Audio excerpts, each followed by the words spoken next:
Okay, let's try this again, but with actual decent audio. Well, howdy there, prospective young backpackers, and welcome back in to the next video. And this one I'm going to be talking about and kind of entitling it Getting Started. And I'm kind of jumping the line a little bit here and being a little bit naughty, jumping ahead here, and it's for a particular reason.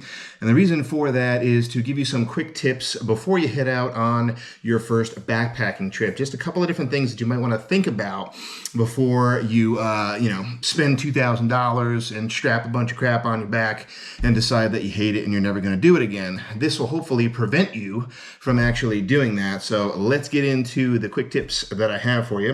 The first and foremost, the recommendation that I have is to start slow. You always got to start slow. Whoa, whoa, whoa, whoa, whoa, whoa, whoa, whoa, whoa. An easier way into it. And I actually have a couple of different activities for you as part of like your homework assignment from your Professor Dave, aka Fireball, in order to do that first as like a prereq before you get into the actual hardcore stuff known as survivalist backpacking. Now you want to get nuts? Come on, let's get nuts. Start out slow. Go out on day hikes, go out on local trails, and do that first. Do day hike type of stuff first. There are different apps, which I'll get into later as part of more of the nitty gritty, getting your hands dirty. I don't know what that is.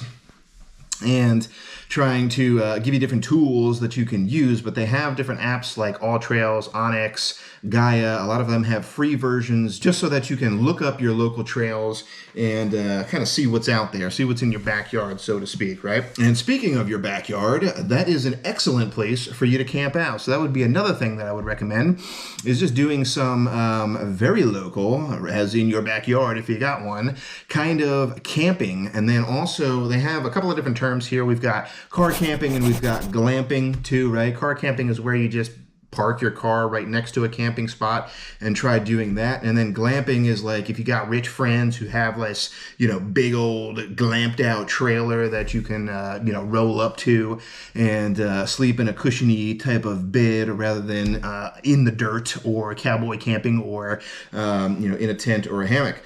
So all of those things are ideas for you to start slower. So day hikes, you can then transition from day hikes to having a day pack with you, which I would also recommend. Having certain things in that pack like a med kit, water, electrolytes, things of that nature if you're not going that far, but still getting used to some sort of weight on either your back, your lumbar, or whatever, and bringing a day pack. And these are all things that you should try out just to see if you like being in the outdoors just in general, right? And then you can kind of put those two together. You can take car camping and just spending time basically at camp the entire time, having that getaway vehicle if you've got a monstrous grizzly bear who's going to come into your camp and eat you at night. Toodaloo, mother.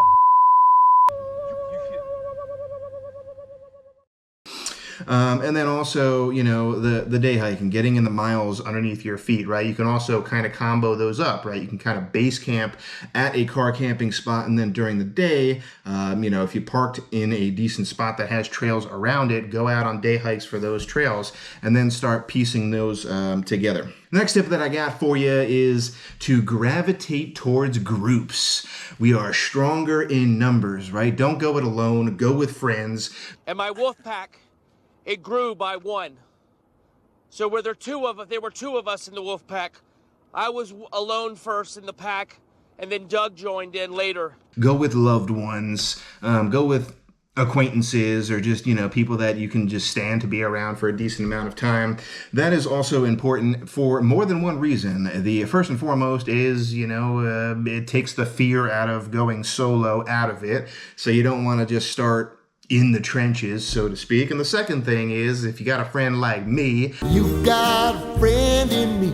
then you could have somebody to steal all their gear from. Basically, just borrow a bunch of their gear because you know that they already have a closet full of crap that they can never use by themselves on any one particular trip alone. Yeah, I'm borrowing this. And that'll help you out greatly as well. It'll help you save some money, see if you like it, see if you want to get into it, and that is going to do mileage that's going to pay dividends, something like that. You know what I mean?